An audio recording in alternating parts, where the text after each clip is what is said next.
Well, this wasn't supposed to happen. A month ago, I was just about ready to start my new hardest, so on June 9th, 2026, I booted up Geometry Dash and started practicing Thinking Space. I'd been talking about beating Thinking Space for months now, and I was excited to get started.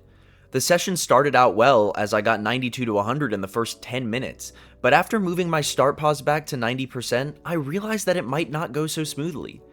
That's primarily because of this wave at 91%. If you know me, you know that I am comically horrible at wave gameplay, and with this incredibly tight few clicks being so late in the level, and the transition into them being so awful, I realized that Thinking Space might not be the best course of action for me. It was then that my friend Sam suggested me Lotus Flower while we were in VC together, and from that moment on, everything changed. The thing about Lotus Flower is that at the time it was 13 spots above Thinking Space, sitting at number 142 on the Pointer Crate Demon list. This wasn't the first time I had begun beating a level that was on the list, as I had started Frozen Cave, Rust, and Call Me Maybe while they were in the 140s as well. Since they had all fallen off before I had the chance to beat them, I didn't go into this experience making a big deal about beating my first list demon. As a matter of fact, Sam and I decided to hide it from practically everybody I knew, only letting our friend Ganvi in on the secret a few days later. My first few days playing Lotus Flower were really slow. The duel is so incredibly difficult to learn, with so many little specific things you've got to know and such a precise click pattern that it often took me my entire hour-and-a-half session for the day just to learn 2 or 3% of the level and successfully connect it to everything else I already knew how to play. It took me around 10 days of constantly playing Lotus Flower only just to finally manage to get the whole duel in one run. After this, progress came very fast. I learned the first half of the level in just 2 days, and soon I was ready to put my practice sessions behind me and begin the first day from zero. I was not expecting to make it to 40%, which is one of the harder clicks in the level, so I was already in a very good mood on day 1. My mood would only improve, as by some miracle, I passed 40% and did this. I'm going.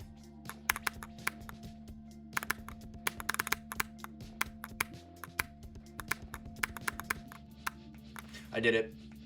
Hold on.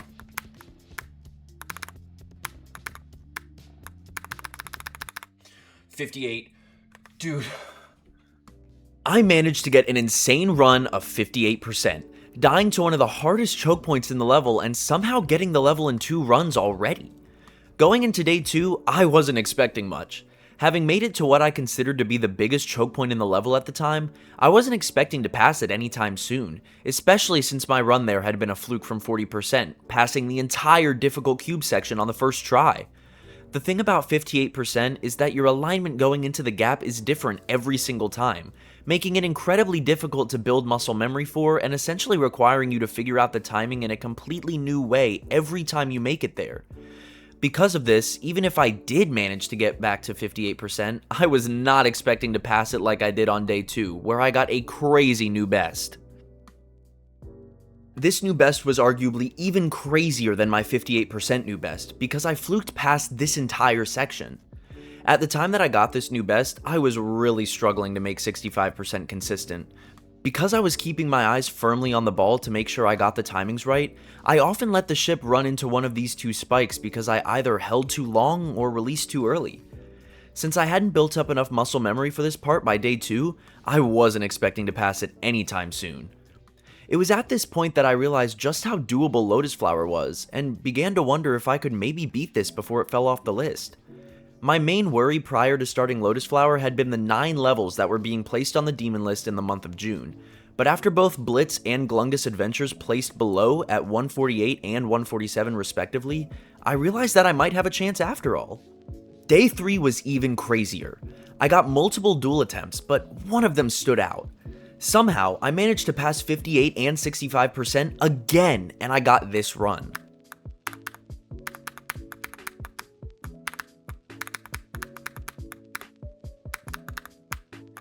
Okay, so I guess I'm getting a new record today. This made it the 3rd day in a row that I had gotten a new best, despite the odds, and the insane luck didn't stop there. My confidence with the level was skyrocketing as well. I was getting more and more consistent with the first half of the level, and the amount of duel attempts I was getting each day was growing because of it. On day 4, I managed to get 4 duel attempts, one of which made it past 69% as well, giving me a new best of 73.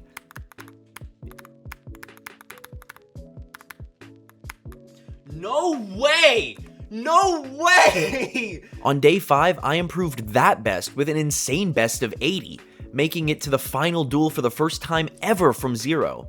I was completely baffled by how quickly progress was coming, but like all good things, this would come to an end on day 6, where I wasn't able to make it back to the final duel. Even despite this, I had a lot of good attempts that day, and continued to grow my skill at the first half of the level, meaning I didn't end my session too upset. After a relatively slow day on day 6, I managed to pick up the pace on day 7. I got a whopping 14 duel attempts, and finished with a new best of 81%.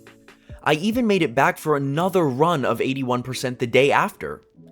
Even with my incredible progress, I was beginning to get worried that I might not actually be able to finish Lotus Flower before it fell off the list. Just the day before, Society had been verified, rated, and immediately placed at number 1 on the demon list, and on day 8, Losing Your Mind was placed at number 60 on the list, meaning that Lotus Flower was now sitting at number 150 on the list. Literally, the last spot. With Society being verified, I realized that any number of upcoming top 1s could be verified and rated in the coming days, immediately destroying my chances of beating my very first list demon. Doggy had 97% on Grief. Would he verify it today? It seemed like Tyago could verify Sweeping Demon 2 any day now as well. And what if Zoink's Heliopolis progress started up again? Would he verify that before I had a chance to finish Lotus Flower? My hopes seemed too fragile, and my worries started putting a lot of pressure on each session I played. On day 9, I was stuck in the 70s, unable to break past and get a new best despite making it there 5 times. And day 10 started rough when I died to both 80 and 81 early in the session, failing to make it past the massive choke point there to get a new best. Despite this, my consistency was flourishing, and I felt more confident with the duel than I had ever before, and before I knew it, I found myself with a new opportunity.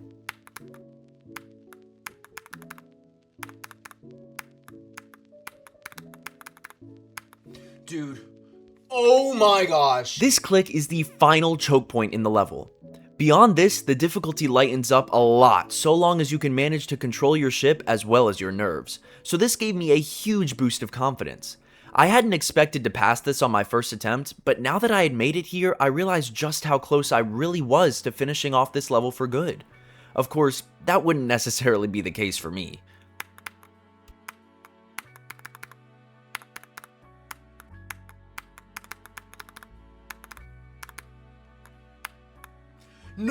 No, dude, no! This was 100% a nerves death, but as much of a shame as it was also a great learning moment for me.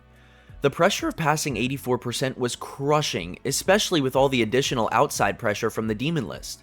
I could only hope that the next time I got the elusive opportunity to pass 84%, I would make it worth it.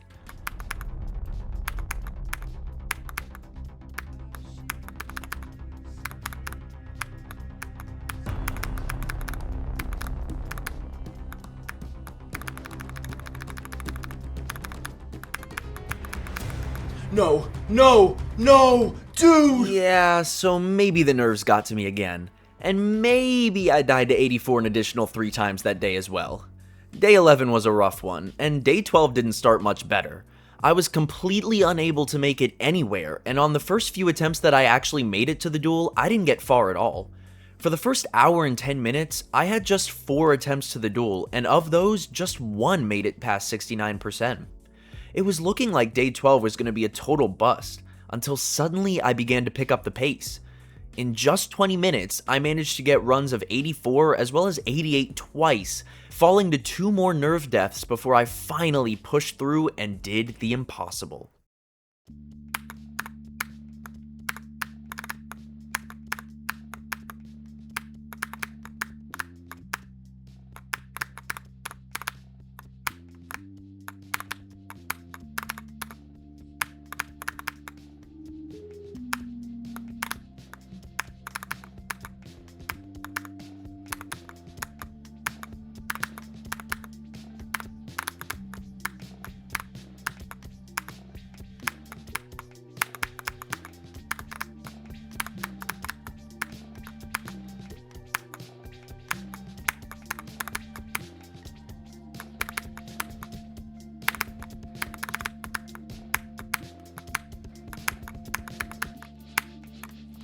on, let's go.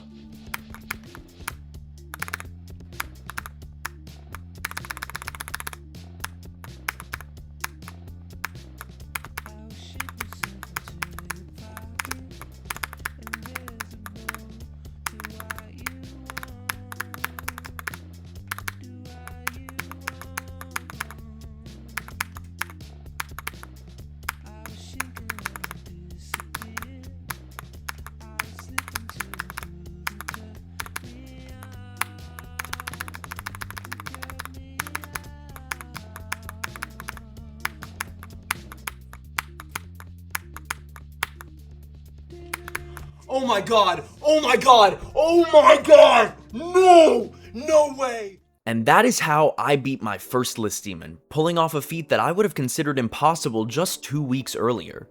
Thank you to everybody who supported me, it really means so much.